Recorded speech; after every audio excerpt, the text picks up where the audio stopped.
भारत के इतिहास में कई ऐसे रहस्यमय स्थल हैं जहां डर और दर्द की कहानियां आज भी हवा में तैरती हैं, मगर इनमें से एक नाम सबसे ऊपर आता है, शनिवार वाड़ा। पुणे के दिल में बसा यह किला केवल एक ऐतिहासिक स्मारक नहीं, बल्कि विश्वासघात और अपूर्णीय दुख की एक जीवित कहानी है।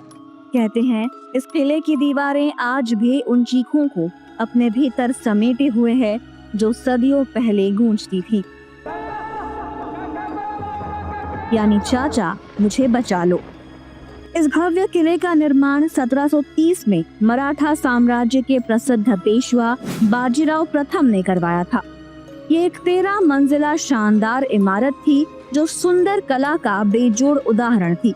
यह किला न केवल मराठा शक्ति का प्रतीक था, बल्कि बाजीराव का सपना भी था। एक ऐसा स्थल जहां से मराठा साम्राज्य को शिखर तक पहुंचाया जा सके।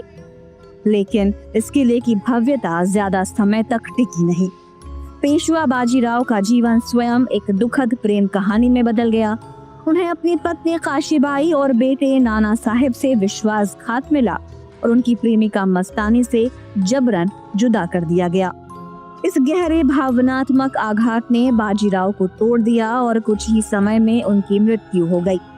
बाजीराव की मृत्यु के बाद मराठा साम्राज्य की बागडोर उनके बेटे नाना साहेब के हाथों में आई।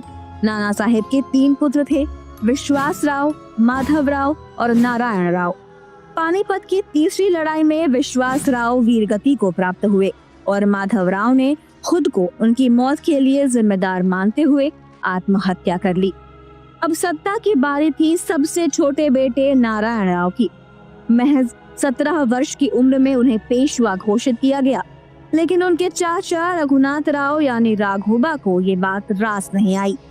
राघोबा सत्ता के लिए लालायित थे और उनके मन में नारायण राव के लिए ईर्ष्या और क्रोध उबलने लगा। नारायण राव ने राघोबा की महत्वाकांक्षाओं को भांप लिया था और उन्हें नजरबंद कर दिया। यह अपमान राघोबा की पत्नी आनंदीबाई को भी सहन नहीं हुआ। कहा जाता है कि आनंदीबाई ने एक खतरनाक षड्यंत्र रचा।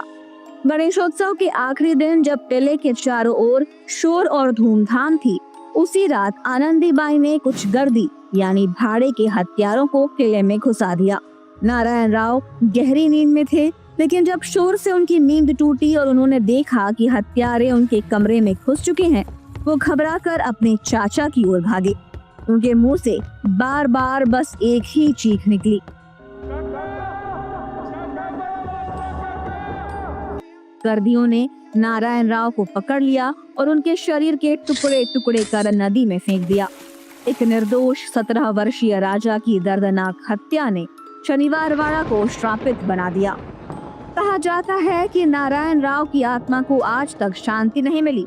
हर पूर्णिमा की रात शनिवार वाड़ा में उनकी चीखें अब भी गूंजती हैं, काका मला वाचवा। स्थानीय लोग कहते हैं कि किले के आसपास रात में अजीब आवाजें आती हैं, परछाइयां नजर आती हैं और कोई अदृश्य शक्ति आपको घूरती है। 1828 में एक रहस्यमय आग ने शनिवार वाड़ा का लगभग पूरा किला खाक कर दिया। ये आग कई दिनों तक जलती रही। आज शनिवार वाड़ा एक ऐतिहासिक पर्यटन स्थल बन चुका है, लेकिन सूरज ढलते ही यह किला वीरान हो जाता है। सरकार ने यहाँ रात में ठहरने पर प्रतिबंध लगा रखा है। स्थानीय लोग मानते हैं कि यह किला अब भी श्रापित है और जो भी पूर्णिमा की रात यहाँ आता है, वो या तो डर के मारे भाग जाता है या फिर किसी अज्ञात भय का शिकार हो जाता है। ये केवल एक इमारत नहीं, बल्कि धोखा, सत्ता की भूख, मासूम चीखों और अधूरी आत्माओं की कहानी है।